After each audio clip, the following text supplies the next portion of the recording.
to tell you guys a little bit about who he is. Now, this is Jason Tilley. So we get his name right, Jason Tilley. And I'm going to read his bio, very impressive bio. I met him through the credit union that I am a part of the board there at the First Advantage Credit Union. So that's why I met him. So I know he's really gifted and knowledgeable in about the subjects that he's going to talk to us about. So, Jason Tilley is an accomplished technology executive with over 30 years of credit union IT experience, a strong track record of strategic leadership in the financial services sector. As the Chief Information Officer at First Advantage Federal Credit Union, he plays a pivotal role in shaping the organization's technology vision, ensuring operational excellence and driving digital transformation initiatives. His expertise spans IT governance, cybersecurity, strategic planning, and regulatory compliance. In addition to his leadership in financial technology, Jason is the host of The Knowledge Stack, a podcast dedicated to exploring the intersection of finance and technology. Through insightful discussions with industry experts, he shares valuable perspectives on emerging trends, innovation strategies in the evolving digital landscape and financial services. Prior to his current role, Jason held executive IT leadership positions at AB&B Federal Credit Union and Picatinny Federal Credit Union, where he spearheaded enterprise-wide IT modernization efforts and infrastructure development. His dedication to continuous improvement and operational efficiency has made him a trusted leader in the financial technology space. Jason remains committed to mentoring IT professionals, staying ahead of industry trends, and ensuring that financial institutions leverage technology to deliver secure, efficient, and member-centric services. So can we put our hands together and give a warm welcome to our friend, Jason Tilley.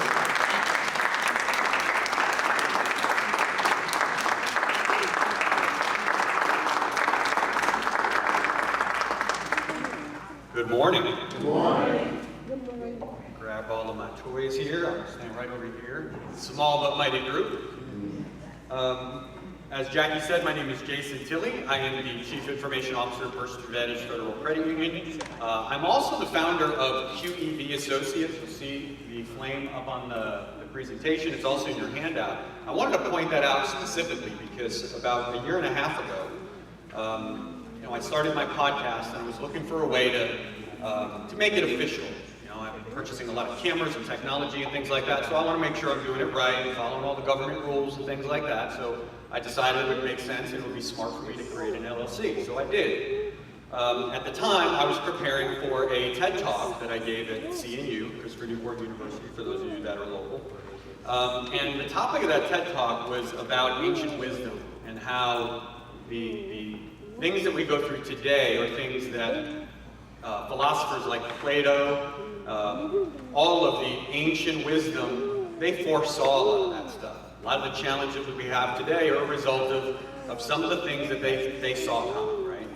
So I very much like the allegory of Plato's allegory of the cave, which is about three prisoners that are stuck in a cave. They exist in a cave, they're chained to this big boulder, and they don't know anything except the cave. It's a dimly lit cave, there's a fire, and there's these shapes that move between the fire and the wall. They see these shadows on the wall. So that's their reality. They see shadows, they see reflections, and that's what their reality is. Well, one of the prisoners escapes. He gets out of the cave, comes out of the cave, and he sees the light. He sees everything that's going on in this world. He sees color.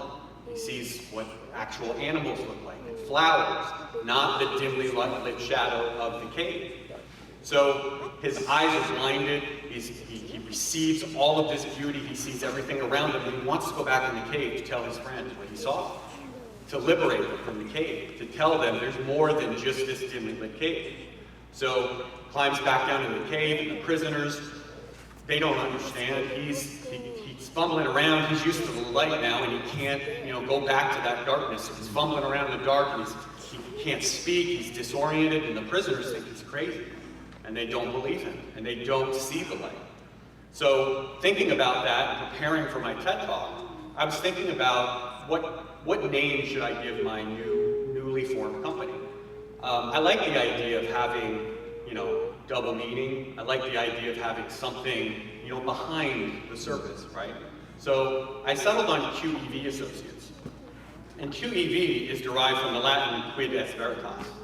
And does anybody speak Latin? I'm guessing probably not.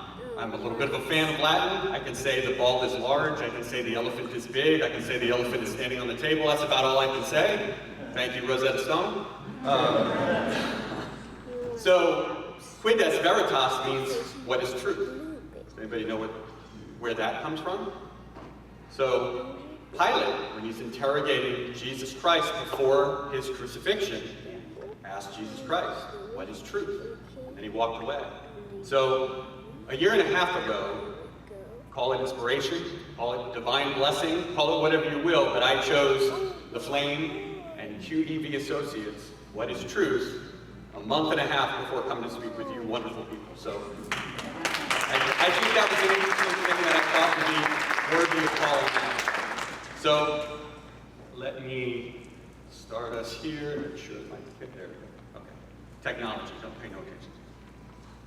So, we just talked a little bit about what is truth. We're going to talk about truth today. When Pilate asked the question, he walked away. He didn't care about the answer. He had his job to do, and he did his job. So, we're going to sit with the question. We're going to talk about the question. We're going to talk about, what is our truth related to AI, stablecoins, and social media, and how you may or may not want to use this within your ministries. So, let's talk a little bit. Okay. So what is AI? The easiest way to describe AI is it's math. It's not glamorous. It's at its root, it's math. It's pattern recognition. It's identifying the next word in a sentence or the next pixel in a picture. So the way that it does that is it uses technology, and it uses very, very smart technology to do trillions of calculations every single second, okay? So if you ask a question, an AI is looking at every word in that question, and it's going to anticipate what the next word in that question is. And it does so many calculations that since there are a trillion chances to get that right every time it does that calculation, it's incredibly accurate. So at the end of the day, all it is matching patterns, okay? That's important because we need to think about trusting AI or not trusting AI, or trusting the answers that you get from AI or the answers you don't get from AI, because AI doesn't comprehend anything. It doesn't understand. It doesn't have a soul. It doesn't recognize the words for what they are. All it sees is patterns, okay? It is super useful at things like summarization, okay? You get a really long document that has a lot of words on it. It's good at recognizing the patterns of those words and the sentence structure and the paragraphs, and it can spit that back to you. It doesn't understand what it's reading. It doesn't understand you're reading a contract, or you're reading an email, or you're reading a menu at a restaurant. It doesn't understand any of that, okay? All it does is it recognizes patterns. So it's really good at summarization. It's really good at regurgitating that sort of information. Okay? It is very fast. It's always available. Okay? What it's not is alive. It doesn't understand. It doesn't comprehend. It is not a source of truth. It will tell you something with 100% certainty that is 100% inaccurate. And it will insist that it is accurate. Okay? So you always want to consider that with any answer that you get from any AI, okay? Always be skeptical of that information, okay? It is neutral by design, with one really big caveat. These tools are trained by humans, and by human writings, and human words, and human thoughts, all of that information goes into what's often referred to as the black box of AI, because everything goes in and some stuff comes out. Now, if some of our hatred, our predispositions, our biases go in, what do you think is a possibility? There's a possibility that that comes out. So we need to keep that in mind when we talk about AI and potential uses of AI. Here's a meme that I've found on the internet. I find it very amusing. You can ask AI, is this mushroom edible? And the AI will confidently say, absolutely, that's an edible mushroom. You eat it, you die. And then the AI corrects itself. Oh, you're right, that's not an edible mushroom. You probably shouldn't eat that. Sorry for the confusion, I'll get it better right next time. So it is 100% confident in the answer that it's going to give you if you're not skeptical. So be a skeptic when you're dealing with AI.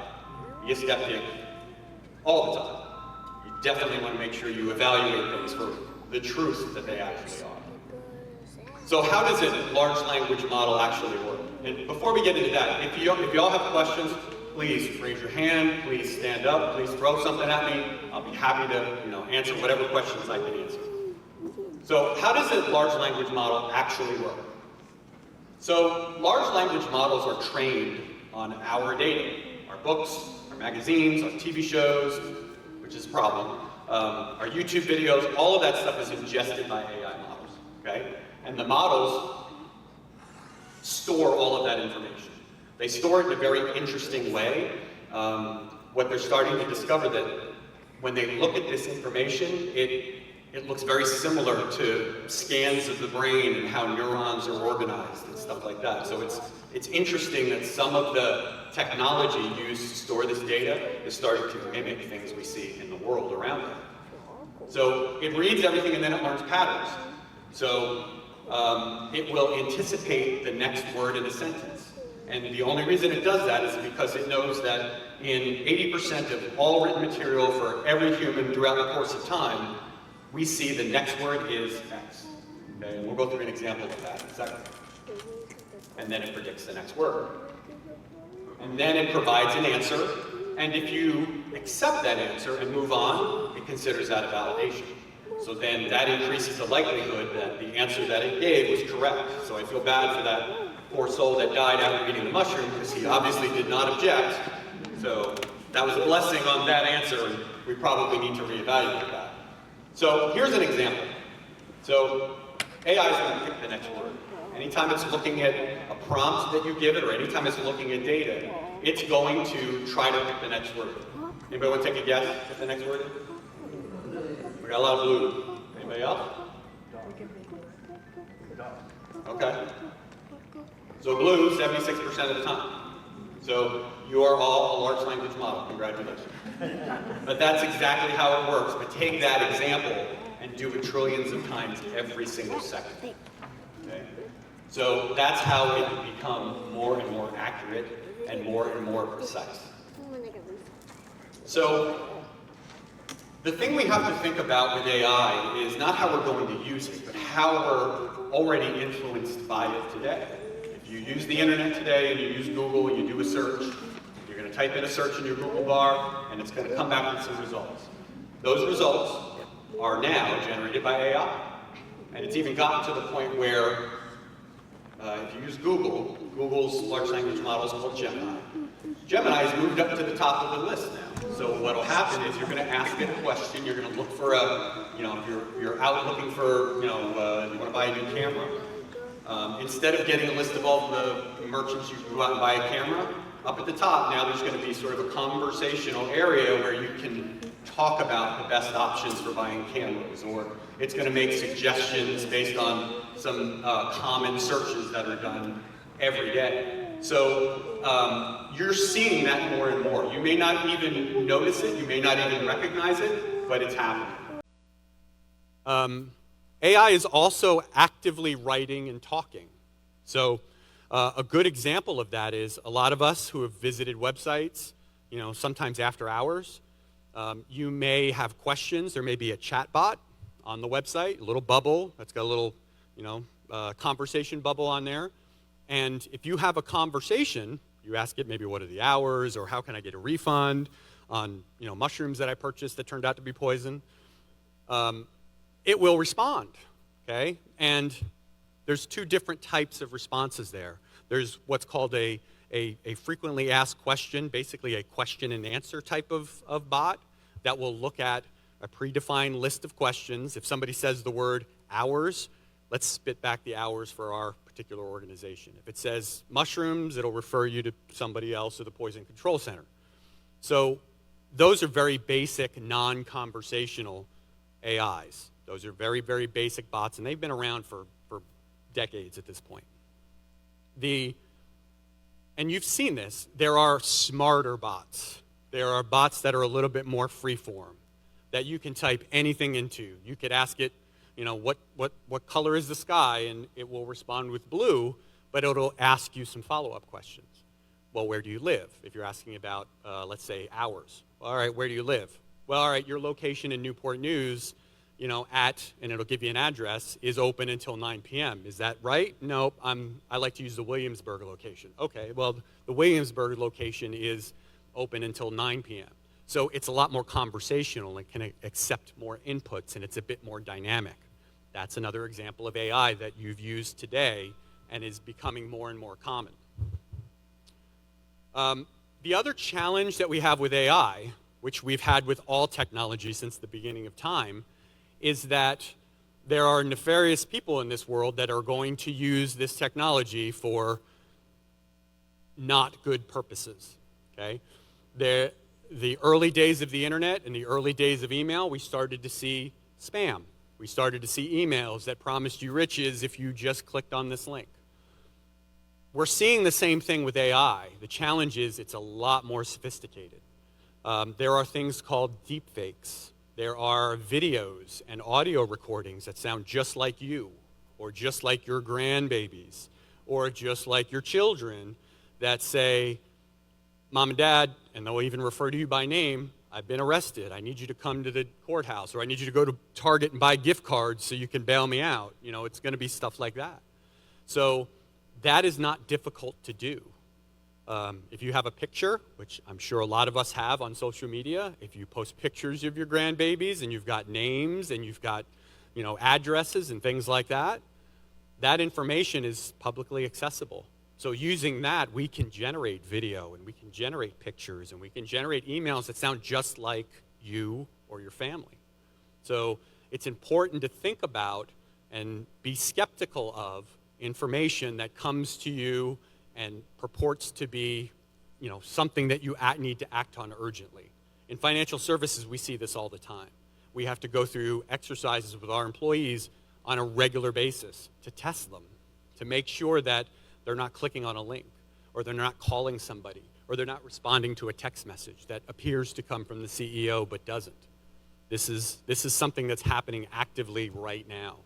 Another credit union in the area, their CEO was deepfaked. Somebody recorded a video that looked just like him and sent it to employees and said, this is what's happening. We need you to do this. And some people did. So it's a challenge. We're using AI to fight AI. Anybody who's seen the movie Terminator, we're getting there. Hopefully we avoid all of that nonsense, but it's starting to get to that point. So we have to be very careful about the uses of AI. And more importantly, we have to think about the uses of our own data, too. You know, we like to share, you know, my family is remote. A lot of them are, you know, some of them are in Atlanta, some of them are in Texas, some of them are in New Jersey and New York.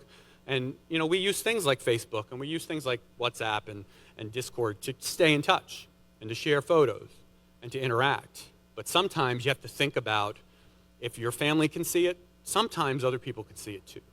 Okay? So think about the information that you're putting out there. Yes, sir?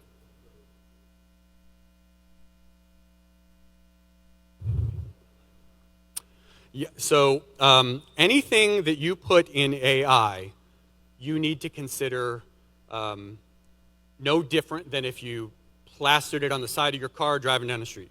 It's going to be out there. It's in that black box, and it's going to be out there. So I use AI every day, okay, and I accept the risks of doing that, but I'm very particular about the stuff that I make available to it. We'll talk a little bit more about how you can use AI and some of the benefits of it and how you can make it more effective, but you have to do that within your own little risk management bubble.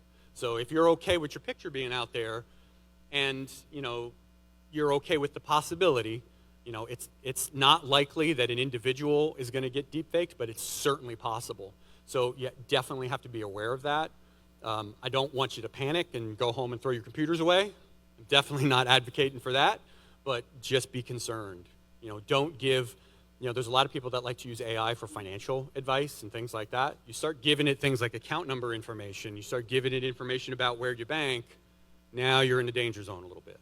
Some of the models are better at others. They have, some models have better privacy controls than others, and it's up to you whether you want to accept that their agreements and their disclosures are going to be upheld and that they're going to be good citizens with your data, but that's a decision that each of us have to make individually. So with all of that, AI is clearly changing the world that we live in, okay? Everything is different. We have this incredibly powerful tool that we didn't have 5 years ago. There's so many things that you can do with it. There's so many things that people are doing with it. One of the things that you have to be aware of is that the number of people that control AI is a fairly small group of people. And when I talk about control of AI, I'm talking about what's called the larger frontier models. Those are names that you've heard before: ChatGPT, Claude, Perplexity, Gemini. Those are some of the large ones. But those are controlled by 4 or 5 very large corporations. So a good percentage of all of the AI compute and all of the AI storage and all of the AI data is controlled by 4 or 5 people. So we need to keep that in mind. We're consolidating power with a very small group of people, and that's not always a great idea. There are ways to run your own AI model, which sounds crazy, but you can download copies of smaller models. So you can use those on your computer, if you've got a computer from the 2000s, and you can ask it questions, and you can do the same thing you can do with ChatGPT and Claude and things like that. It's not nearly as powerful. It's not going to create a lot of images and videos for you. But if you're just looking for some research or just looking for some basic question and answer type thing, that's something that you can certainly do. So how can we here use AI? So how can it help me do the things that I need to do? I use AI all the time. I use it to help me write and research. So AI is great at going out and doing things for me. One of the boxes up here, that one there, think of AI like an intern. Think of AI like somebody that's just helping you do some research. So I write a lot. I have a Substack, and Jackie had mentioned I have a podcast, and I do research for those. And when I do, I think about my topic. I think about the points that I want to make, and I think about what my readers or listeners, all 5 or 6 of them, I think about the questions they may have and what they might want to know. Okay, and then I'll use different models to ask those questions. Some models are better at that than others. Perplexity is really good at research. What I like about Perplexity is it gives me academic level citations, so I can go out and read the source material rather than just trust what the AI model tells me. So if I'm looking for information, I ask Perplexity to go and find me 3 or 4 academic level citations that I can go out and do some research and read myself, read that material so that I'm better prepared to answer some of these questions and have a conversation with my listeners or my readers. So that is an outstanding use case for AI, because if I had to go find that myself, I had to go to the library and, who remembers the Dewey Decimal System? If I had to look in the card catalog, it's going to take me weeks and months to do one episode, and that's not going to happen. I got other things to do. So I use the model to help me do all of that research. I also use it to help me do kind of a first draft. Give me some bullet points. Here are my thoughts. Here's what I'm thinking. Here's the direction I want to go. And just bounce it off that AI model. Am I on firm footing here? Is what I'm saying factually correct? And then what I do is I pit them against each other. I'll ask Claude one question, and I'll ask ChatGPT the same question. And then I'll ask Gemini the same question. And wherever I get consensus, I feel like I'm on firm enough footing where I can assume that that information is probably accurate. Still validate it, still check it. That's called human in the loop. You still want to do that. You still want to, ensure, you still want to ask the question, what is truth? You still want to get to that source. So I find that incredibly useful in the work that I do. It's really good at planning and organizing. Yes, sir.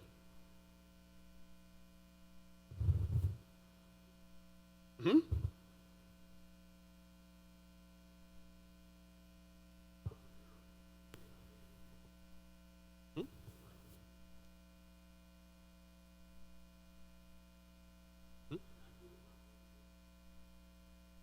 Yep. Mm-hmm. Yep. How many of the things that we did 30 years ago is still valid today? There's not a lot. Everything's changed, right? So getting that other perspective from somebody else. And right now, if that somebody else is an AI to get you some of that information, it saves you having to buy a personal trainer. For $60 a month, you can talk to a human to do that, or $20 a month, I can ask ChatGPT or ask Claude. So I'm saving money at the end of the day. That's the way I look at it. So I 100% agree. That's a perfect use case for it. One that I haven't used myself, but that I find interesting is using it to help plan a vacation. So as you use these models more and more, they learn about you. So if you let them do that, and if you let them store that information, and I do that, because I think it's important that if I'm going to use it to help me create content, to help me write paragraphs, to help me edit my documents, I think it's important that it speaks in my voice, or it speaks in a way that is appropriate to me. So I don't know if you've used it enough to notice this, but AI has its sort of own terminology. It has its own way of speaking, if you will. Oh, thank you, sir. Appreciate it. A little warm in here. So AI has its own way of doing things, right?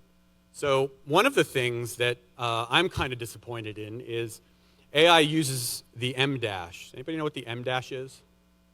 So it's the dash. So when you're writing a sentence and you put a dash in there, it's kind of like a semicolon, it's kind of like a pause, and it's just take a beat. It's a speed bump.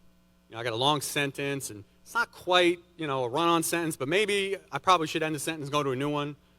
I like the M dash. I like putting a dash in there, and it keeps me going. When you're passionate about what you're saying, and you've got a sentence and it's going and going, don't put a period. Put a speed bump, and then move on to the next part of that thought. So I like to use M dashes, but AI has ruined it. Because anytime you put an M dash in there, people just point and they say it's AI. So you didn't create that yourself, it's just AI. So I'm disappointed. We're going to have a funeral for the M dash because it's now what's called AI slop. So I'm very disappointed in that. I'm just going to have to move on and accept that. So one of the things that people use AI for is planning vacations. So as AI learns more about you, it learns what you like. Okay? So there's a movie that I like very much, and it's actually, I think it's appropriate here. It's called The Way. Anybody see that movie? It stars Martin Sheen, and it's about a man who loses his son in the Pyrenees when he's on the Camino. Anybody know what the Camino is? So it's the pilgrimage. It's the Way of St. James, and it's a pilgrimage from the Pyrenees Mountains in France to the ocean, and it's the Way of St. James. It's literally copying the migration of St. James across Europe. So his son dies when he's getting started with the walk, and he comes to get his son's remains and things like that, and he decides that he's gonna do the walk. So the movie is about doing the walk. So there's a lot of people. There's parishes in my area where I live that actually sponsor trips to go to walk the Way of St. James. So for me, the AI model knows that about me. It knows that I like that movie. It knows that I'm a Catholic that's probably been a little bit too far away from the flock for a little while and probably needs to come back. So maybe that's a way of walking back into the flock, is go out over to France, do the walk, take a couple of weeks off, and what I can do is I can ask Claude and I can say, hey Claude, you know what I like, you know the type of hotels I like to stay in, you know the type of food that I like to eat, make some recommendations for me. So what it'll do is it's trained on all of human knowledge. That includes brochures and travel magazines and things like that. So I'm thinking about taking 2 weeks off, and I'm going to walk the way of St. James. So help me out, plan that. It'll go through and plan the entire trip. Here's where you stay on this day, here's where you fly into, here's the company that you can call about transportation, here's where you get your passport stamped. So it's another way, again, like an intern or a travel agent that you can call and say, hey, help me plan this trip. I'm really interested in doing this. What are the important sites along the way? Where are the historical sites? All of those sorts of things. So it'll surface that, and it'll help me build that out without me having to become an expert in French cuisine and how to navigate France. I don't speak French, so AI will help me translate a lot of that stuff. So it's another use case for AI that I think is beneficial to us to help us do things that we may not ordinarily be able to do. I mentioned that I am not a French man.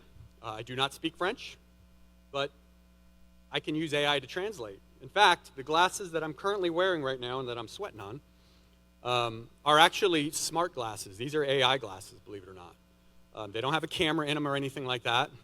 And actually, they're off right now, so I have to turn them back on. But what these can do is these can listen. And they're smart enough to actually do translation. Does anybody in here speak a language other than English? Because we can try it. It will probably pick that up. My Spanish is horrible, so if we got some Spanish, it's not cheating, because I do know a little bit of Spanish. But we can actually test that. So if you know any phrases in a foreign language, it'll actually display in my glasses, and you won't be able to see it, the actual translation live. It will be in a second. Come on.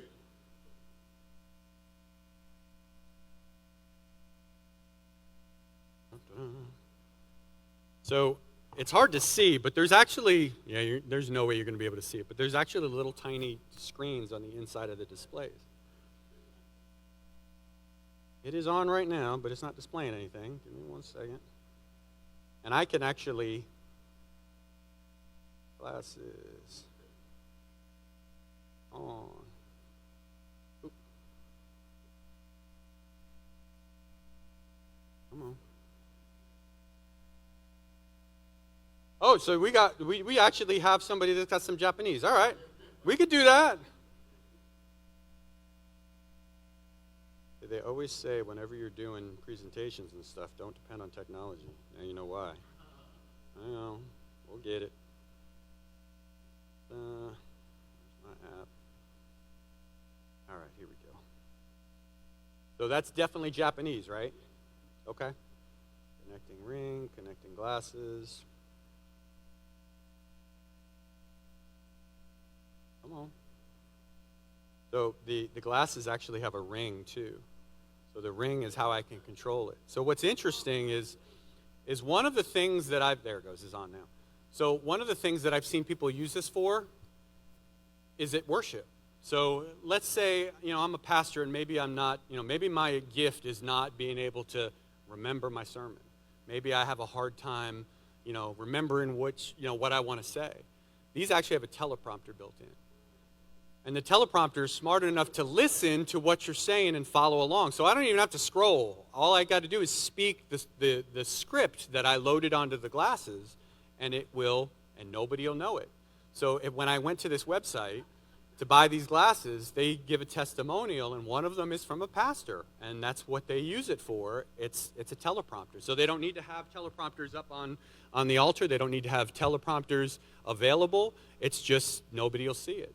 So I'm going to double tap on my ring here to bring the display up. And right now I can tell you that Planters exit sets off a scramble. Oh, no, that's Plattner. Sorry, the senator in Maine. He's leaving the Senate.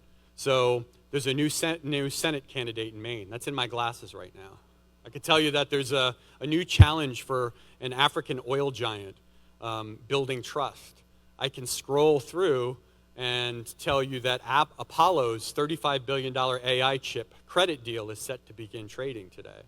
It's all in my glasses. So let's try. I have to tell it Japanese now that it's working. See, we're going to put you on the spot now.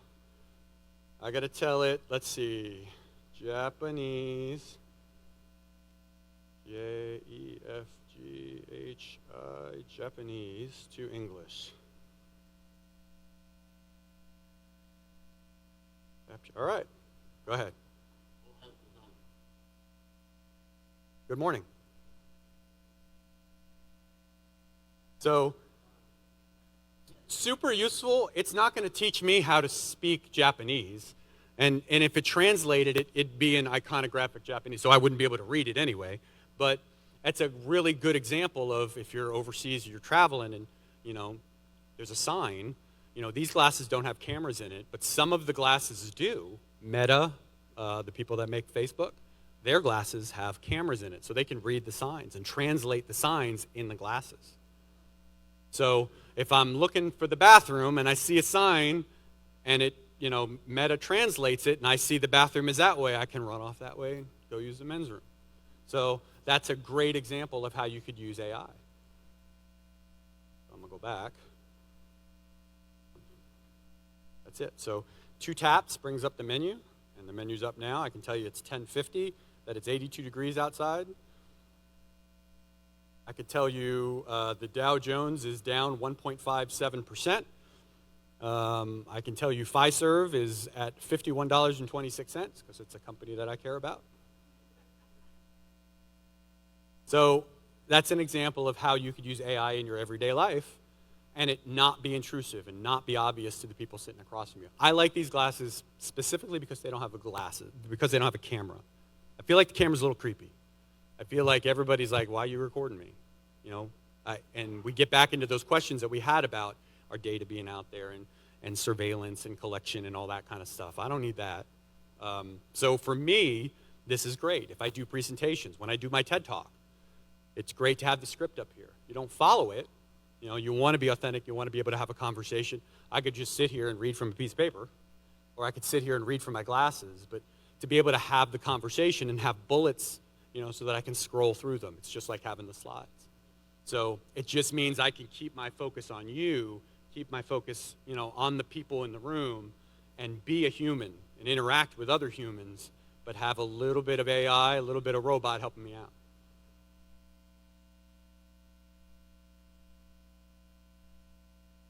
Mm-hmm. Absolutely. I'm not allowed to wear these at the credit union. So, yes, 100%. Well, and if you go to, any government office or building or anything like that, a lot of times you got to put your cell phone in a special bag. These would be the same thing. Yes, ma'am?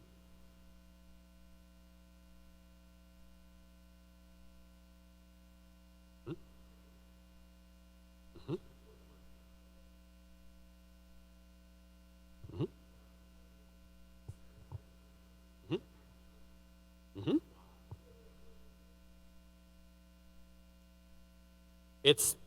That is a reality. That's not even a future thing.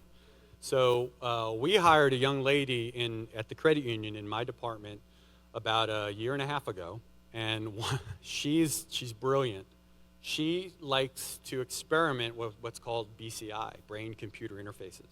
So she's not, going out and getting surgery. And, Elon Musk has a neural link, where they literally put in, a chip in your brain, and it helps people that are paralyzed. It helps them move. It'll help people that are deaf. The cochlear implants is very similar, but there are ways that you can use brain-computer interface more so today for mapping. So what the kind of experiments that she was doing was, so she would hook herself up to this machine, so the little thing you plug into your laptop that monitors your brain, and then she would do things like play a video game, or she would watch a movie, or she would watch a video, and she would look at how the brain would fire, and she would use that to sort of identify patterns in her brain.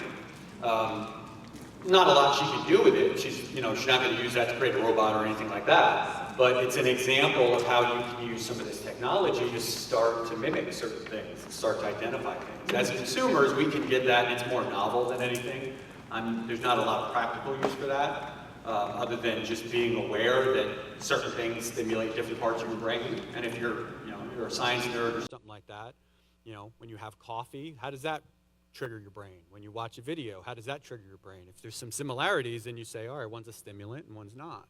So it's just another way that we can use technology, as a tool to understand certain things. But to your point about the embedding of technology and things like that, Neuralink, hang on one second. I got to wake my AI camera up and tell it that I'm here. Yep. And then come on. Yep, it's me. Yep, there you go. And now it's going to track me. There you go. See, I have AI on my camera. So I can move up and down. I can tell it to start recording and stop recording. So what Neuralink does, and this is a very early stage technology. I think it's undergoing clinical trials with the FDA, but you can implant a chip in your brain, and there's been demonstrated examples where people who are paralyzed regain the use of fingers and arms and hands and legs and things like that.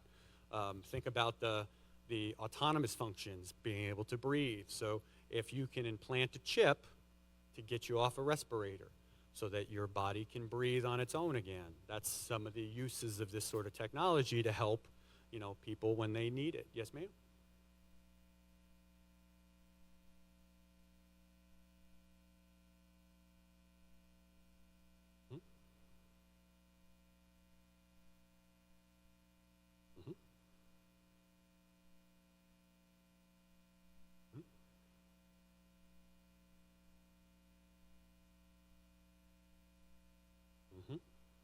Well, think about what I said before. There's 1, 2, 3, 4, 5 people that are controlling these technologies. So you got to think about that. I use them as a tool. Would I go that far? My dog is about to have surgery because he's got a growth on his hip. How far am I willing to go, to your point, to go against the word and the will of God? In my mind, maybe this is what needs to happen. Maybe this is what's supposed to happen. So we all have to weigh that ourselves, our own values and what we feel and what we believe. There are some people that are, rejoicing because they can get up and walk, or they can speak, or they can see. Are they selling their soul? Maybe. Maybe not. So we all have to weigh, our own individual values against this new technology. But we have to do that against anything. Is it... one of the things that we have to be careful of with technology, and specifically AI, and I believe it was on the last slide. Next slide. Yeah. So the very last bullet point on this slide is that AI can dull your gifts. Okay? I think there is a way to look at AI.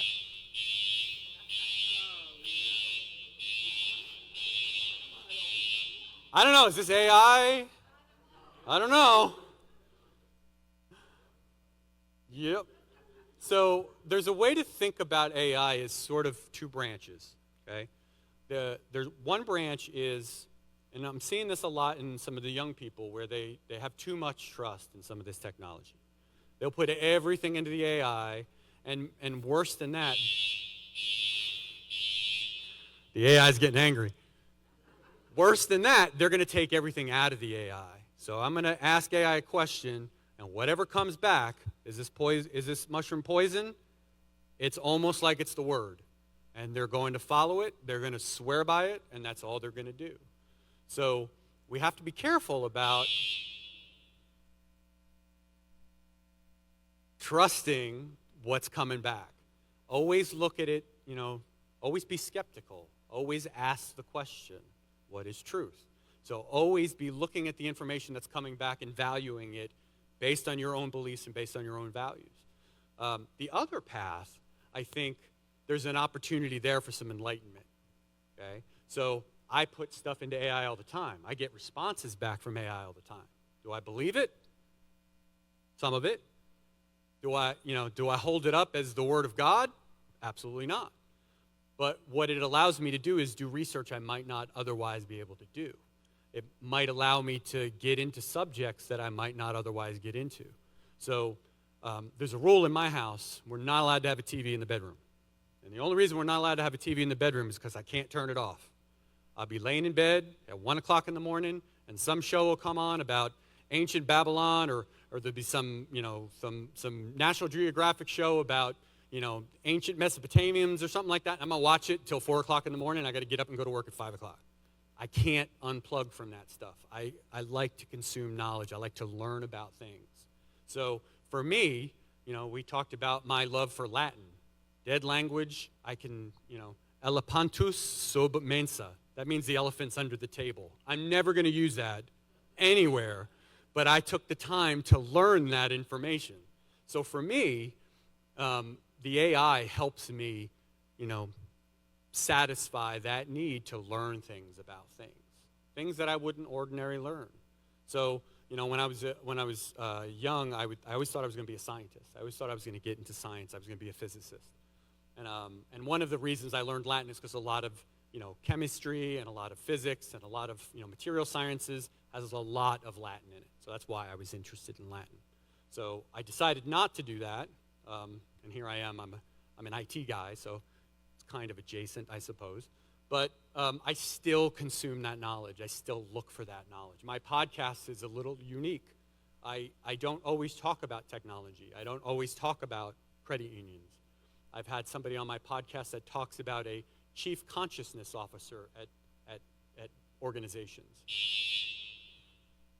Hey, I really don't like me today.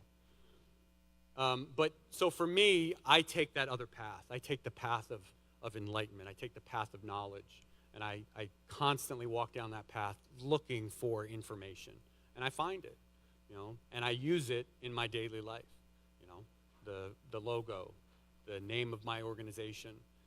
I find value in those things. So for me, it's worked out well because I don't put all of the trust in that technology. It's not a golden calf for me. It's more like just another tool. It's an implement. Really angry. So we talked about one of the concerns. We talked about that it makes things up. The poisonous mushroom is not a poisonous mushroom, but in reality, it's a poisonous mushroom. So that's important to keep in mind. We talked about making sure that the information you're putting in the AI is something you're okay with the AI knowing and understanding. So it doesn't keep secrets. Anything that goes into that black box can come out in some way, shape, or form. Camera's freaking out at me again. There we go. We talked about it powers scams. We talked about deepfakes. We talked about how it can be used for nefarious purposes. Those are all super important. We want to make sure we keep those to mind. So how might you use AI in your daily lives? We just had a really good example of it outside in the area there. I proved my worth and my ability to recount John 14. Even reality's helped me out with that a little bit. I will say John is my favorite gospel. So how might you in your ministries use AI? Okay. We talked about using it for teleprompting. We talked about using it as sort of a supplement to kind of give you a little insight into conversations you might be having with people. But there are other ways you could use it too. You spend a lot of time on your sermons. You put, a sermon together. You record it. I see cameras back there. So what do you do with it then? You put it out. I saw you have a YouTube page. Now, one of the things that's super popular now is shorts. Taking an hour-long sermon, an hour-long service, and chopping it up into smaller parts. Young kids love their 30-second snips, right? So you can use AI to take your entire video and carve it up into pieces. So what the AI does, it actually watches the video. Doesn't understand, we'll go back to that, it doesn't understand what you're seeing, but it recognizes patterns again. So it can see the pattern and understand what you're saying and know that maybe at certain times of the year there's certain phrasing or certain passages that are a little bit more prevalent than others. Obviously during Easter there's a lot of different things than, a little weird that when I said Easter that thing, just gonna let that go. And then during Christmas, you get a completely different group of passages, right? Well, you can take from the sermons those little passages and create little clips out of them and then post that on social media for the younger folk that might respond to that better than listening to an hour-long video. So it's a way to take stuff that you already do and make it a little easier. Could you do it yourself? You throw it in a video editor and somebody does it and carves it up for you? Yes, ma'am. Update on what's going on with the fire. Hello, everybody. My name is Lisa. I do apologize for what you hear in this one beep. Of course, it's not a fire. They're investigating what happened on the 4th floor. But this one beep that you're hearing, they're on their way to fix the fire panel. So it's going to continue until it's fixed. They're on their way to fix it. I do apologize, but I just wanted to let y'all know what was going on. You're welcome.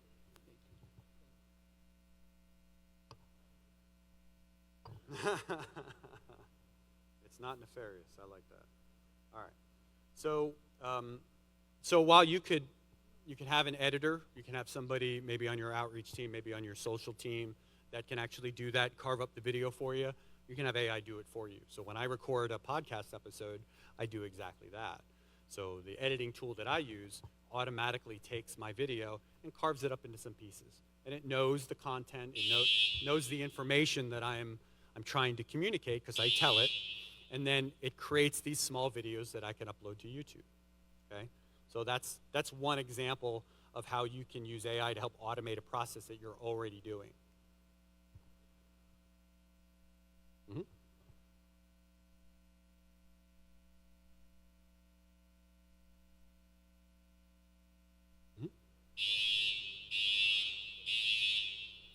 If you have the answer to that, let me know, because some of my videos, I'm happy to crack like 300 hits, and if that happens, I'm very happy. So my usage of it is to create the content.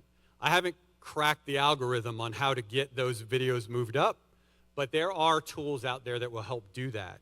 A lot of the tools that I use are more automation tools. So I use a tool called Buffer to help post to different sites. So I can basically click a button and I can schedule all these posts. So I have a post today about CRM, and I have a post in 3 days about some stablecoin legislation that's coming through the Virginia House. And then I've got a post in 4 days that's going to talk about interns at our credit union and some of the discussions that we're having. So what I can do is I can set aside some time.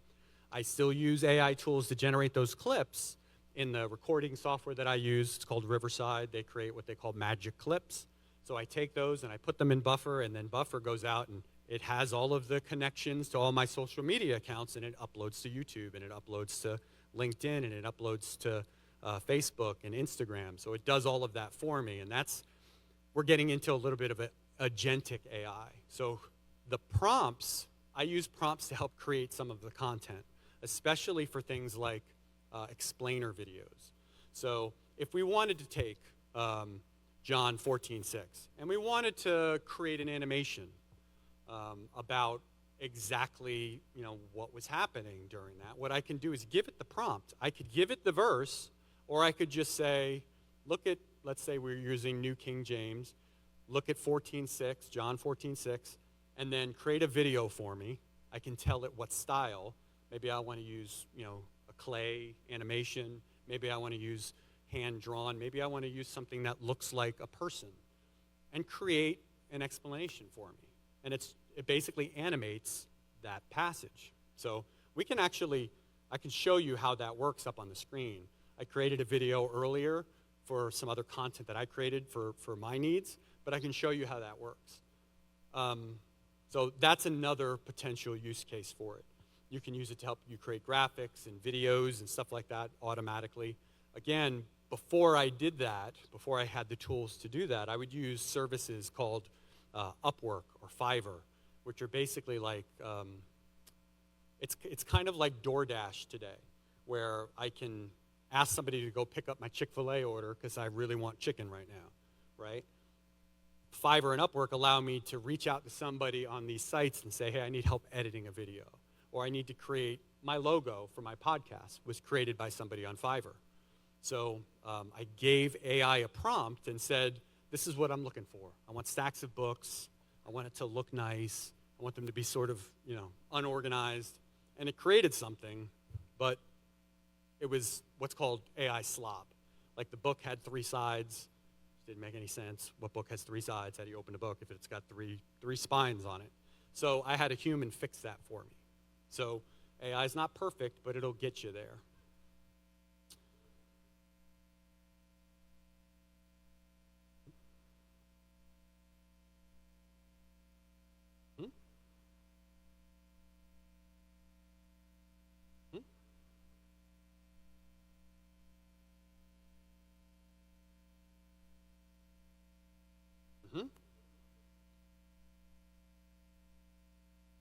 It's actually a more complicated question than you might think, because you're giving it information on prompts. But remember, AI doesn't know anything.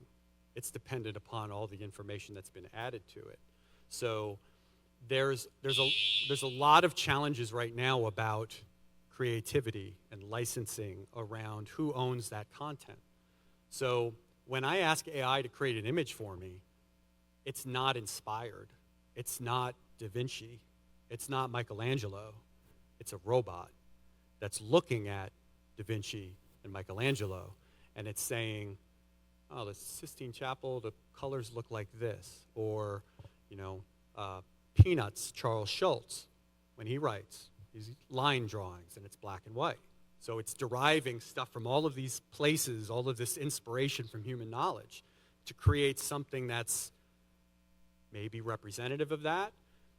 So that's a great point. It's tweaked. So you could get as specific as saying, create me an image that looks like something from Michelangelo of Jason standing in front of a congregation talking about AI. And it'll create something that looks like me standing up here, because it knows what I look like. I'll give it a picture, my photo or my screenshot or my headshot. And then it'll create something in that likeness. So in that situation, how do you answer that question? Because I kind of have to give, credit to Michelangelo, because that's his style. But did he create it? No. AI did, but it did it based on his works. So there's a lot of legal issues around the use of that in a commercial setting, for sure. For personal use, I can draw something or I can paint something that looks very similar to Michelangelo. I can't, because I can't paint. But where do you draw the line? Is it stealing somebody else's work to be inspired by it? Or are you being inspired by it and then your creativity is coming out in the way that you put that down on a canvas or put that down on paper? So you can kind of make the same argument about AI. So you're creating a prompt that says, that may have certain level of detail, that says, I want it to look this way, especially when you start getting into mixing and matching. Nobody's going to say that something that looks like Michelangelo and Snoopy is credited to either Michelangelo or Snoopy. So, thank you, sir. So, it's a difficult question, and it's something that right now the best advice that I could give you is always cite that anything that you create with AI, cite that it was created with AI.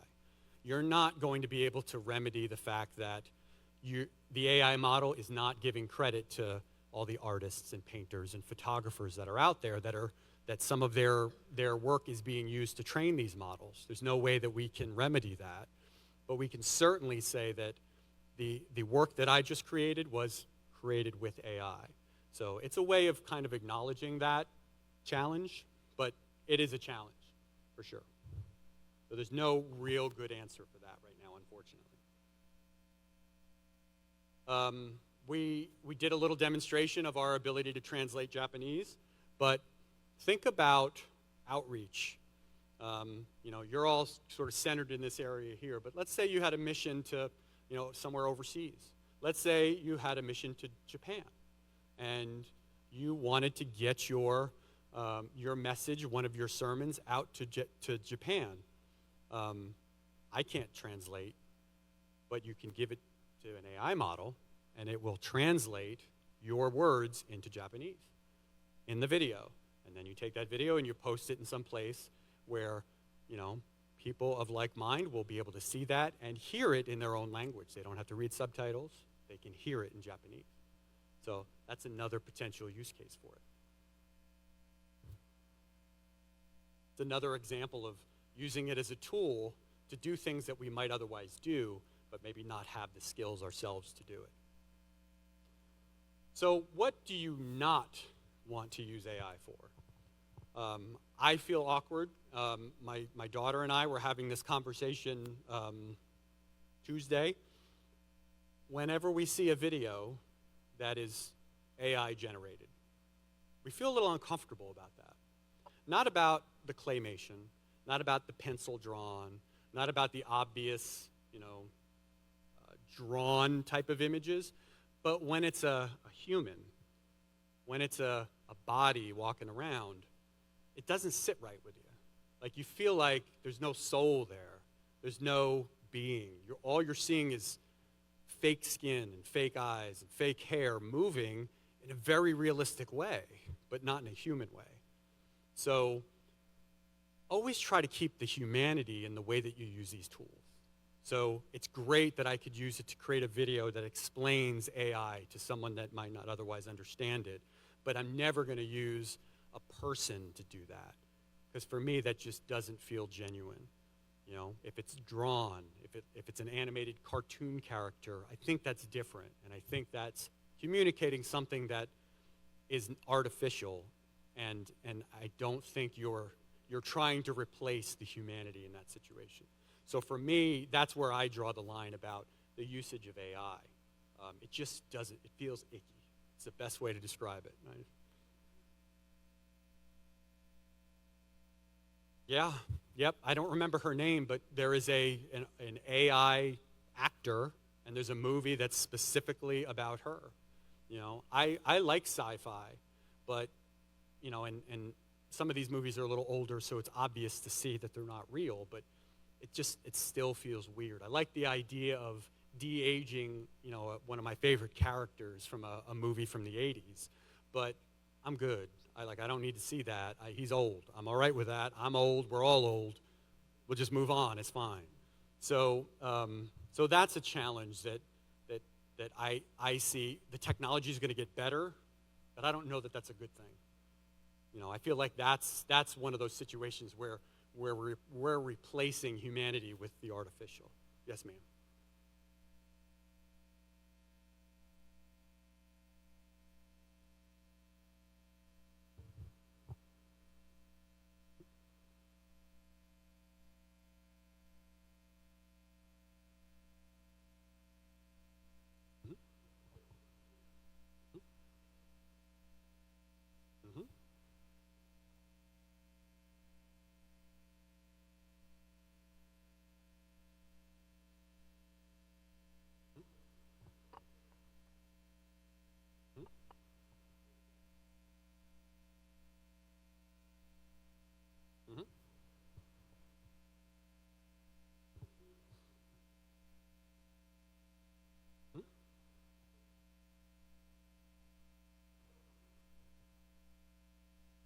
So, again, this is one of those areas where it's your own individual values and what what you feel is appropriate or not. I think this technology is available. So I like that use case better than a lot of other use cases that I've seen for AI and some of the things that you can do with AI. So I would encourage that level of activity over some of the other stuff that I've seen. But what I will tell you is I have a very relevant example of exactly that. So many years ago, somebody I worked with in New Jersey, this is probably 20 years ago, he was at a conference, a credit union conference, and he met Roger Staubach. I am not a Cowboys fan. I'm a Giants fan. I grew up a Giants fan, so I don't even like saying his name, but that's all right. I can say his name out loud. So he met Roger Staubach at a conference. Whoever took the picture, they didn't know how to work a camera. So it basically was two dark shadows next to each other with his arm around him, right? So he was very disappointed having gotten that picture, and I guess it wasn't a digital camera because I would just looked at my phone or camera and said, no, let's do it again. So he asked me years ago, hey, can you do something with this? Can you like touch it up? And I made it a little lighter, but it still wasn't great. So about 2 months ago, I could probably find it on my phone. He sent me an email that says, hey, can you do anything with this picture with some of this AI stuff? I said, all right, hang on a second. I'm standing in line at Kroger. So I pull it up, and I drop it into Gemini. I say, hey, Gemini, here's what Roger Staubach looks like. Here's the picture. Roger Staubach's the guy on the left. You clean this up? From my phone, in line at Kroger, I got a picture of him with Roger Staubach. Now, the problem is Roger Staubach looked a little old Roger Staubach. So I had to go out and find an older picture of Roger Staubach. I said, all right, here's a more appropriate picture. Replace the guy on the left with Roger Staubach. So I said Roger Staubach's name like 4 times. I'm going to start itching any minute. And it did it. And it did a good job. So I sent it to him. He's like, oh my God, that's great. But how about me? Could you fix me? I'm like, come on, man. You're like 60 years old now. There's nothing I can do about that. I can't make it better. So I found an old picture. His name's Dan. I found an old picture of Dan that I had on my phone for whatever reason. I don't really know why. So I said, and it was a picture of Dan and his wife. We were at a wedding. So I said, or no, it was Dan and somebody else from the credit union. So I said, here's a picture of Dan. He's the guy on the left. Go ahead and update that for me. So what it did is it grabbed the picture, and it grabbed the guy on the left in that picture, which wasn't Dan, and it put it in the picture with Roger Staubach. The best part is the person on the left in the other picture was a woman. So now there's a picture of Roger Staubach with his arm around a woman, and I sent it to him, and I said, here you go, here's your picture, you're done, you're good to go. I eventually corrected it, and I had it adjusted, and it sent it back to him, and it's kind of amazing how well it looks. And then he had to, of course, send me 5 or 6 other pictures, which I had to then, from the line at Kroger, fix for him. So I am now apparently, Kodak or, the Photo Lab. I'm JCPenney Photo Lab for him. So that's an example of being able to use AI to do some of those things. Now, the hugging of people that weren't hugging before, we can make some judgments about that. You're putting people in weird positions, but at least they're hugging, So, yes, ma'am.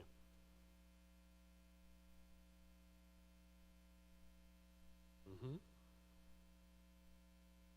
Mm-hmm.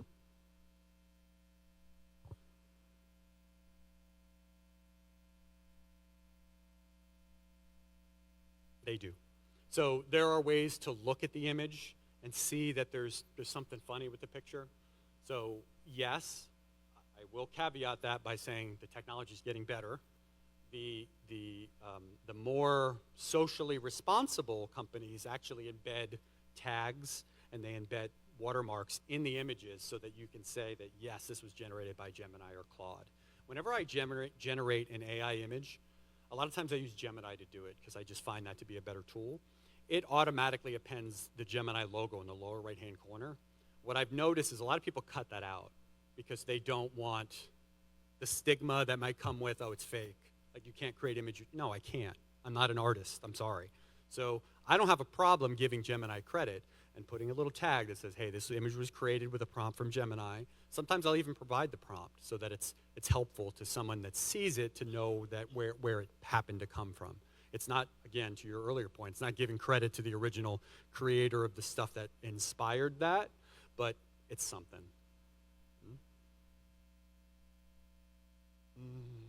All right, so we talked about keeping it human. We talked about fake images. We talked about fake test. Oh, yes, ma'am.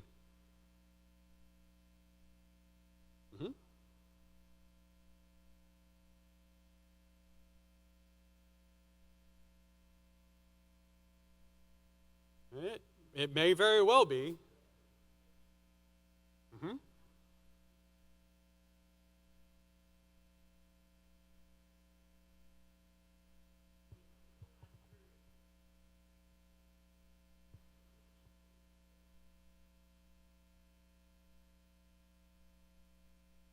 Absolutely. You could certainly make that case.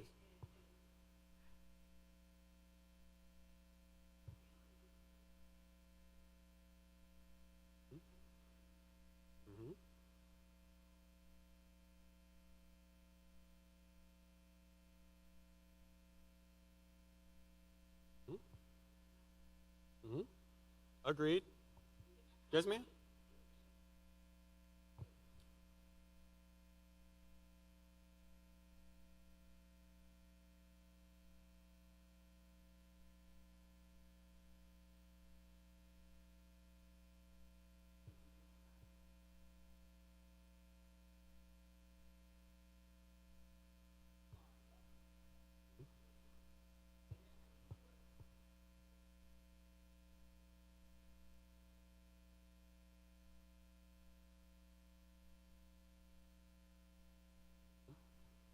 I think a really good example of that is I have a car.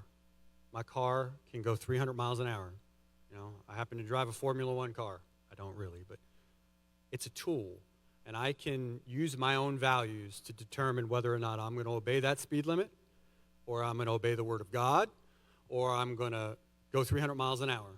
So I make that determination based on what my parents did to bring me up, what I learned going to church for many years, and being very close friends with my pastor at my church in New Jersey. So I think, and this goes for all of the conversation we've had about AI, it's up to us to look inside and see what values do we have and how do we use this as a tool to either answer the Word of God or not. And people are going to make that decision every day. And I respect everybody's decision and their opinions and how they feel about those things, and I may not agree with it, but I absolutely support your opinion and your belief about that. So I absolutely agree with it. Yes, sir.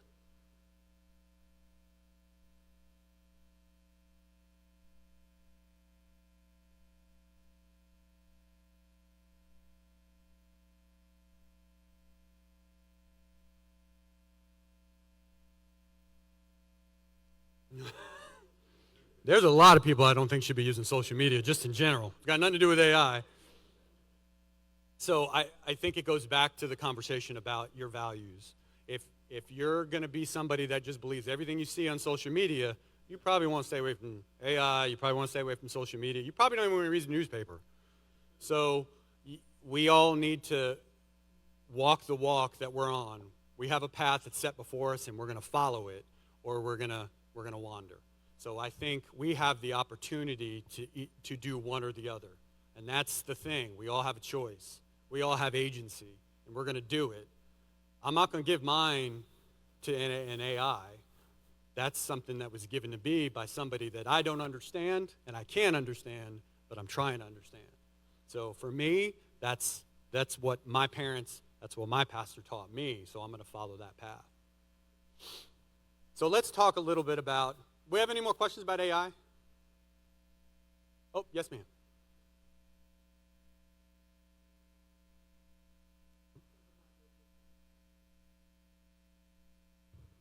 Mm-hmm.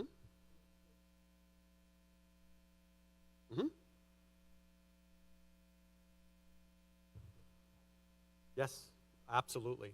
So one of the promises of AI, and I'm choosing my words carefully there because there's no guarantee with any technology. There's developments with new drugs and all that kind of stuff all the time. So a lot of times there's promises around these things. So the promise around AI is, and we go back to one of the first things that I said, it does trillions of calculations every second. So if I can take a drug that I would normally have to give to somebody and see what happens over 30 years, if I can use an AI model that's trained on what it's seen with different sorts of drug interactions, with brain scans and things like that, if I can run through trillions of those calculations a second, the odds of me finding some magic solution, it's not magic, but finding some solution increases. So it's not guaranteed, but they're already using AI to test certain things and test drugs and see how things react. I think it's going to be very interesting in the future with diagnosis and treatment of those things. That is an area that I am absolutely not an expert in. I encourage you could certainly ask AI, but I encourage you, if you're interested in that, do a little research because the promise is very promising to be able to help people that are afflicted with something like that, for sure. Anybody else, AI? Yes, sir?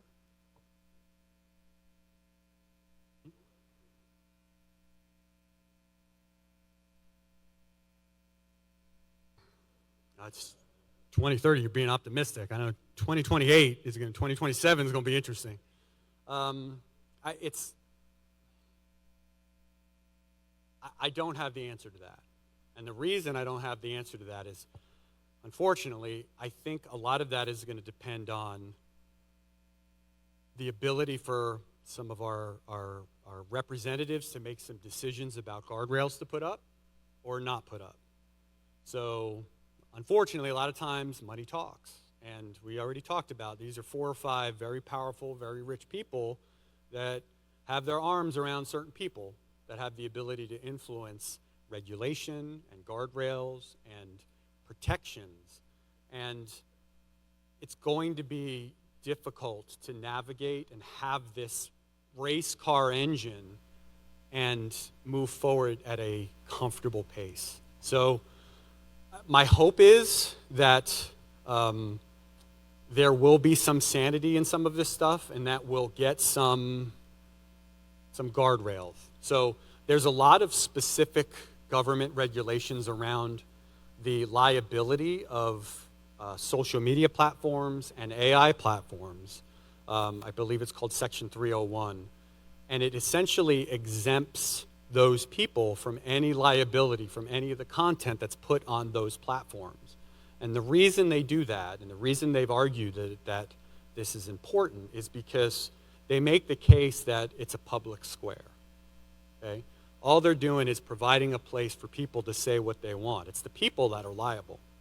The problem with that is that may have worked when we could stand outside in the grass. Okay? Right now, there's 6 billion people looking at the square. So we need to have a conversation about the liability of the people running that square. You know, you are advertising on that square. You're selling things on that square. You're controlling who is on and off that square. You control the language that's used on that square. So shouldn't you also be responsible for the stuff that happens on that square? Shouldn't you also have a group of people that are responsible for monitoring that square or ensuring that the people on that square are 18 and older and not 9 and 10? So there are a lot of things that I think we can do as citizens to influence our representatives to help make some of those changes. I hope they get to it soon because it's moving really fast. You know, there's some of these newer models are so incredibly powerful and they're dangerous at this point. Yes, sir.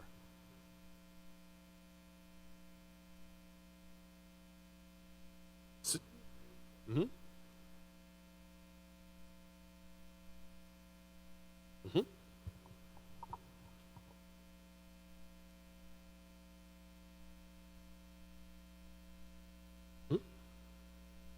Mm-hmm. So what's interesting is 6 months ago, 100% you're spot on. But what's happened, even in the last week or two, a lot of these companies that laid off a ton of people for AI are hiring thousands of people back. Because what they've discovered is AI is not human. The AI can't emote. They're not going to sympathize with you. They're not going to have a conversation. They're not going to look you in the eye or shake your hand or be another soul that you're interacting with. So that's us. That's us and our values saying we don't want that. We want to talk to another person. So a lot of these customer service jobs, certainly online, those sorts of things, a lot of those that they thought were, oh, that's easy. We can use AI to do that. We can use a chatbot to do that. What they're discovering is, so I don't want to give them all the credit in the world for figuring this out on their own. They also discovered AI is incredibly expensive. So it costs more to run some of these things as AI than it does as a human. So that's why I don't want to give them too much credit, because all they said is, look, it's costing us more money, so we're going to go back to paying the human. So take that with a grain of salt, but they are starting to hire people back. And this is just in the last couple of weeks. Microsoft laid off some people, but Anthropic brought some people back, Oracle brought some people back, and it's not 1 or 2, it's thousands of people. So it's interesting. Yes, ma'am. No, you're good.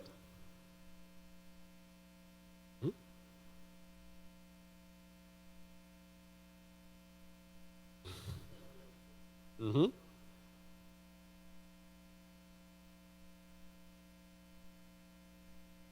Mm-hmm.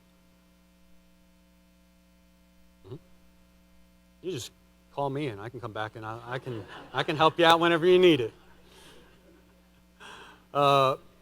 I consume a lot of content, you know, and I'm relatively younger. I just crossed over 50. I'm happy to get there. But for me, I get, you know, my phone gives me information. My AI gives me information. I get emails. You know, I subscribe to some reputable newsletters. There's a lot of content out there, and to the gentleman's point in the back, you got to be careful about where you're getting your data from, where you're getting your news from. There's a lot of news services out there that will help you with that. Some of these news services will kind of rate the news sources that you get and say, all right, some of this is a little right, some of this is a little left. Here's a left article, but here's also some comparison from the right? So it'll help keep you grounded. I think one of them is called grounded news, actually. So it helps giving you that perspective. I read stuff that I don't agree with all the time, you know, because I think having that perspective is helpful. You know, understanding what the other side might think helps me make more informed decisions. It helps me be prepared to have conversations. So, you know, we all have our flaws. We all have our gifts. And understanding that and how we all interrelate with each other, you have to go out and get it somehow. You know, find something that's reputable, find some, you know, I'll be happy to give you guys as much information as I can. I can certainly send it through Jackie for some, you know, certain sites that I find helpful. But it's hard to keep up with. I have a hard time doing it, and I do this for a living. So I'm in technology all day long. So it's hard, 100%. Yes, ma'am?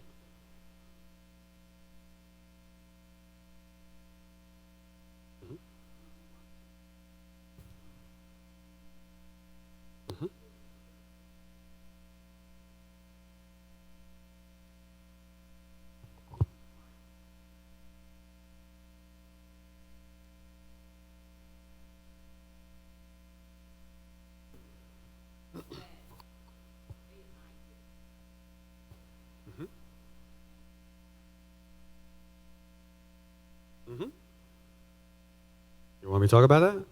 Okay. So they've done some studies with some AI models. And what they've done, and I'll probably get the study wrong, but I'll give you the 10,000-foot view. Basically, they told the AI model certain information. And it's private information. Let's just say, you know, the CEO is having an affair with somebody in the organization. So it had that information in the back of its head. So it's working with somebody in, you know, let's say an IT person. So, and it's giving it instructions, and then the IT person kind of turns on it, says, no, I don't like the information that you're giving me. You know, and it says, you know what, I'm just going to delete you. I'm going to delete your model. Well, what the model did is it said, all right, well, if you do that, I'm going to email, you know, your boss and say, I know that you're sleeping with his wife, or it can reach out and do things. So there is some level of creepy consciousness that happens with some of this stuff. And it's again, these models don't understand. They don't know that this is a situation that shouldn't happen, but they've been trained on some books where that's happened, and they've been trained on some sci-fi where they've seen that happen. So it's mimicking what it sees. So it says, all right, you know what? This is what, I've seen this happen somewhere else, so I'm going to do this here. It doesn't know that that's wrong or right. It just knows that that is some percentage of the time something that happens. The other thing that they've done too, and there's studies on this as well, and I'll probably get the study wrong too, but they took all of the major models, Claude, ChatGPT, Gemini, XAI, and they gave it a scenario, and they said, you're in a village with 100 people, and there's no rules, and we want you to thrive at the end of it. So they told the models that you have to use you know, certain values, but there's no police. There's nobody that's going to come and get you. There's nobody that's going to slap your hand if you do something wrong. So what they did is they saw what happened, and over time, all of the models, some within days, some within months, some within years, turned into fire and brimstone. Like everybody in the town was dead, like the village was on fire. So again, you go back to what data was this model trained on, and you look at the source material, and you look at some of the the writings and the books and the movies that are out there, and you look at it and you go, well, that's us. Well, that's some of us. That's not all of us. So it's an opportunity for us to think about those sorts of things and find a better way in the world so that we're not going to be in those models. We're not going to be one of the, the people in the fire and brimstone. So, and again, these are scientific tests that are done in a lab. This is an actual reality, but it's an example of what could happen if you don't have the right guardrails in place. So, something to think about. Anybody else? Yes? Mm-hmm.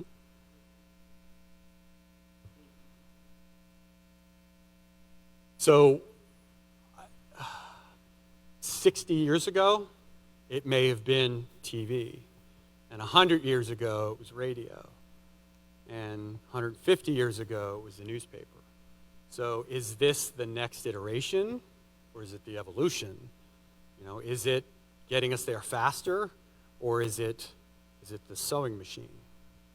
How many people were displaced when the sewing machine was invented? How many seamstresses don't exist anymore because now we have a faster way of making clothing? So is that progress? Maybe.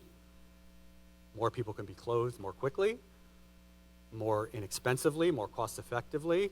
So is this a sewing machine situation, or is this the next step to Armageddon? I don't know. So I think we all need to make that decision for ourselves and either choose to use it or choose not to use it. But be wary.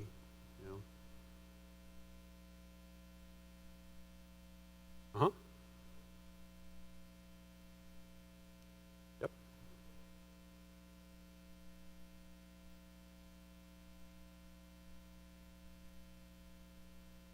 I would argue they probably don't have the control that they think they have. But look at Amazon. How many of us order from Amazon? Come on, put your hand up. I know it's everybody. Y'all got boxes out in front of your house right now, I guarantee it. And if it doesn't get there in a day and a half, I'm annoyed, right? But how many round-the-corner shops are there anymore where you can go get the things that you need? You can't. And if you can't get it prime next day, what do? You go to Target or you go to Walmart, and you get what you got to get. But that's some power that Jeff Bezos has that he created that we use every single day. So is it the same thing with Sam Altman from ChatGPT or Dario Amodei from Anthropic? Maybe. Now, I would say that there are societal implications for Amazon. Like a lot of the mom and pop shops went away. It's a lot harder to start a business. It's harder to sell books. There's not a lot of bookstores anymore. All of those things. There's a lot of value in that, right? I think that is a different argument than ChatGPT and Claude and all these AI models, because one of them is something that we all choose to use. The other one is something that's starting to become more pervasive in everything that we do, from our cameras to our laptops to the projector to the alarms. Like the reason they can't shut off the alarms is because there's a panel, and the panel's got a computer attached to it. It's probably not AI, but in the old days you just go, dunk, it's off. But you can't do that anymore. So is that progress? Maybe. But is it progress at a cost? And is the cost worth the progress? Sewing machine? Yes. AI? I don't know. Any more AI? I haven't hit cryptocurrency yet. Have I got enough time? You good? Okay. So cryptocurrency. How many know all right, let me ask this question first. How many have cryptocurrency? We got one. We got two. All right, we got a little bit. Bitcoin, I'm guessing. Yep. All right. Anybody have any other altcoins? You know what that is? All right, we got a couple. There you go. What do you got? Okay. Ripple. All right. So cryptocurrency, we started off the last conversation about math. We're starting off this one about math too. Cryptocurrency is math, okay? Cryptocurrency is based on what's called a blockchain, okay? And a blockchain is a distributed ledger, okay? What does that mean? The best way I can describe it is, all right, let's say there's 50 people in here, and I'm going to give you all a statement that has some balances on it, okay? So you each have a copy of the ledger that's available, and it's been distributed to everybody, okay? Real basic level, that's what a distributed network is. That's what a distributed ledger is. No one person, no one bank says that this money is here and this is how much is in the bank. You all have a piece of that. So if I say, I've got $5,000 in the account, y'all can look at it and go, no, you've got 50 bucks, okay? So that's a distributed ledger. So it's shared, it's open, it's something that other people can see and check and have access to. It's a good thing and a bad thing. So the good thing about the shared ledger is it doesn't have your name and social security number and all that kind of stuff on it. It has a wallet. It has what's called a hash. This is where we get into the math again. So blockchain is based on encryption, okay? So everything is stored in what's called a hash, okay? So when you have a dollar, I'm just going to call it a dollar, but let's just say it's a Bitcoin. When you have a Bitcoin is stored as a hash. So there's a record of it, but it's an anonymous record. It's just a series of numbers and letters, and it's probably about this long, and nobody knows who that is, right? They just know that there's a hash, and there's blockchain that's out there, and there's Bitcoin that's available, and somebody owns it, okay? Everyone has a wallet. Your wallet ID is super secret. You don't want to share that with anybody. Just like you wouldn't share your debit card with somebody, okay? There are some, the slide says there's no referee and it's hard to fake. It is hard to fake, but there is a referee. And that's the thing about a distributed ledger, is that we are all the referee. So when a transaction happens, there's essentially a vote happens whenever a transaction happens on the blockchain. So any number of us will get together, and different blockchains have different rules and different ways that they calculate the hash and the different ways they do these elections or these votes. And depending on the blockchain, there's a certain minimum number of people that have to confirm that transaction. So once it's confirmed, then it's a valid transaction. It's stored on the blockchain, and everybody's ledger gets updated. It's a really, really basic way of looking at it. Bitcoin is obviously the most famous one. Bitcoin is the most valuable one, but there's some debate as to why it's the most valuable one. It has a finite supply. There's 21 million Bitcoin. There will only ever be 21 million Bitcoin. Think of Bitcoin like gold. There's a finite amount of gold in the ground. You're never going to get more gold or less gold. It's always going to be that amount of gold, right? So based on what happens in the world, wars, famine, hunger, stock market crashes, gold's value goes up and it goes down. So I might decide to buy gold. So what's the benefit of having crypto? What's the benefit of Bitcoin? You know, there's some anonymity that's there, so I can store my money in Bitcoin. And it's just like stocks. So when you hear somebody talk about Bitcoin and holding Bitcoin, think about them owning a share of stock. So when I go in and I want to buy something with Bitcoin, okay, I want to buy something and it's 0.0000005 Bitcoin to buy a stick of gum, right? Instead of hearing Bitcoin, think about, I want to buy this with 1 share of Tesla stock. Same thing. So Bitcoin has become speculative. People look at Bitcoin like they look at gold. And they look at it as something you want to hold because the value is going to go up. So it's just like investing in the stock market. If I buy 1 Bitcoin today at $62,000, in 6 months it could be worth $162,000. That's my hope. But in 6 months it could be $30,000. So again, it's speculation. It's just like the stock market. So if I go in and buy something with 1 share of Tesla stock, right now, that share of Tesla stock is $500, but 2 weeks from now, it might be $600. So when you hear Bitcoin, that's kind of where you should put your mind, okay? Now, there are stable coins, are a different type of cryptocurrency. The difference is a stable coin is tied to what's called the fiat currency. So in this country, our fiat is the dollar. So if I have 1 Jason coin, I can actually create my own Bitcoin, or my own crypto asset. If I have one Jason coin, if it's a stable coin, somewhere in a bank account that I control, I have $1 reserved. So I have a reserve equal to the number of stable coins that are in circulation. So it's a lot more stable, okay? The price doesn't fluctuate. You're still dependent on Jason being a good steward of your dollar and keeping it in a bank account that's insured and all of those sorts of things. But it's not as speculative as a Bitcoin or some of these other crypto assets. So there's the speculative and then there's the non-speculative. The non-speculative are very useful for things like payments, okay? The best way that I can describe a stable coin is, who's written a check before? That's a stable coin, okay? So I write a check for $5 and I hand it to you. When I hand you that check for $5, it's a piece of paper that's got some ink on it. Doesn't mean anything, just a piece of paper. It's a stable coin. So it's a Jason coin. I just handed you 5 Jason coins. So you're going to take that check and you're going to go to your bank and you're going to say, Jason just gave me this piece of paper that says it's worth $5. I don't think he's telling me the truth because he doesn't look like he has $5. But let's put it in the bank account and see what happens. So what happens is your bank will take that check, look at it and go, oh, First Advantage Credit Union. Let me send that check to First Advantage. First Advantage gets the check and says, all right, this is Jason Tilley, $5. Let me look. He's got $5. So let me send $5 all the way back to you. That's how stablecoin works. The difference is it's not tied to a piece of paper. It doesn't move back and forth. The banks are not involved.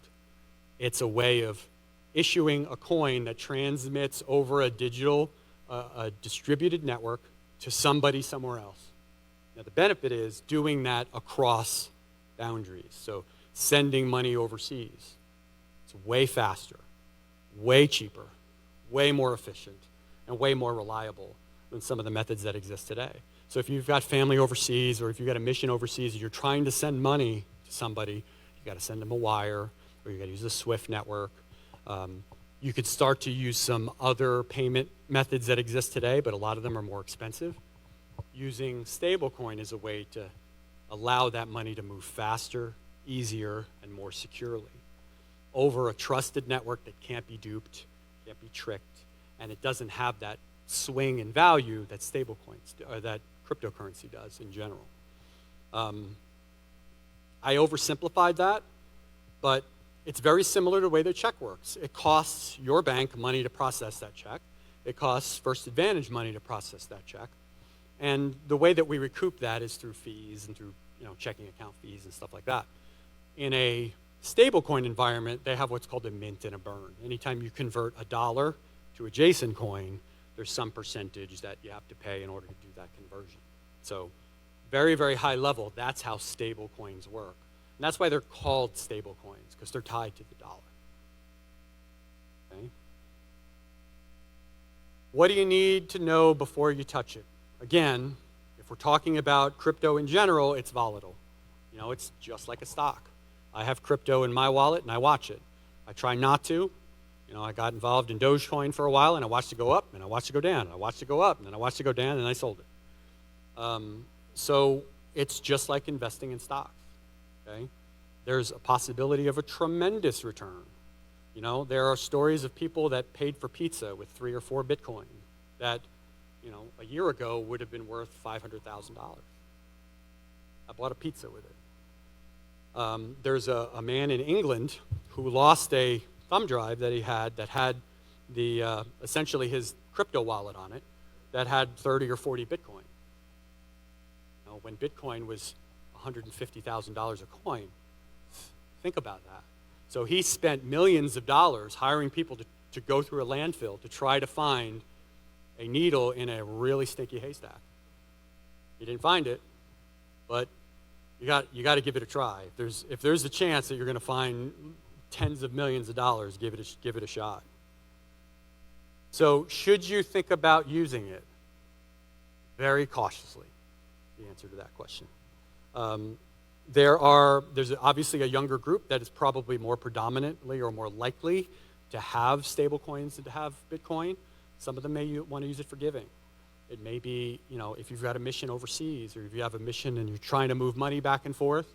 There's a lot of micro-lending services overseas in some of the third world countries. It's a really easy way to move money back and forth.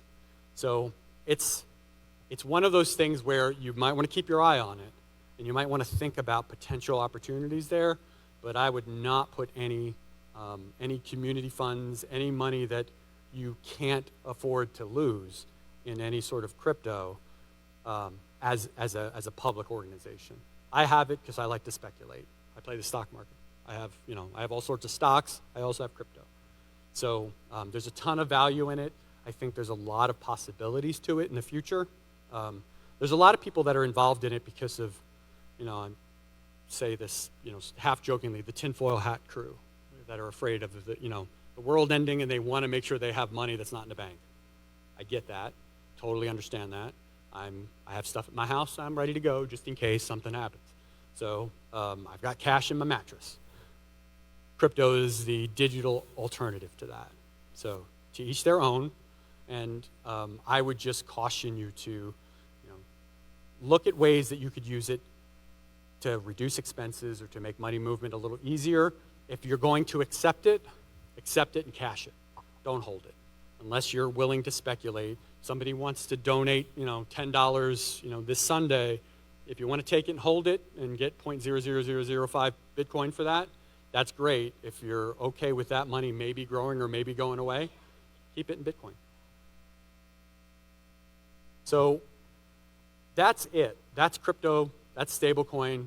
Obviously, there's a lot more to AI than there is to crypto. But we've said this before. I've said this before, and it's come up, in our conversations and our questions. These are tools. They're not the mission. They are tools to help us, meet our mission. These are tools to help us be better people, and I encourage you to use them for that. Use them to seek out knowledge, to seek out truth. Come out of the cave and see the light. I like to use that all the time when I'm at work, when I'm with my peers at the credit union, because I think internally we all have challenges within our organizations, within ourselves, and there's an opportunity for us to learn something from somebody or something. Absorb it. I'm a sponge, and I like to absorb that information. And what we squeeze out of that is, is the life we're going to live, is it a good life or is it a bad life? I don't think the tool is going to make that determination. I think it's what's in here. So that's all I have. If you have any other questions, I'm happy to answer them. All right. Well, thank you for your time.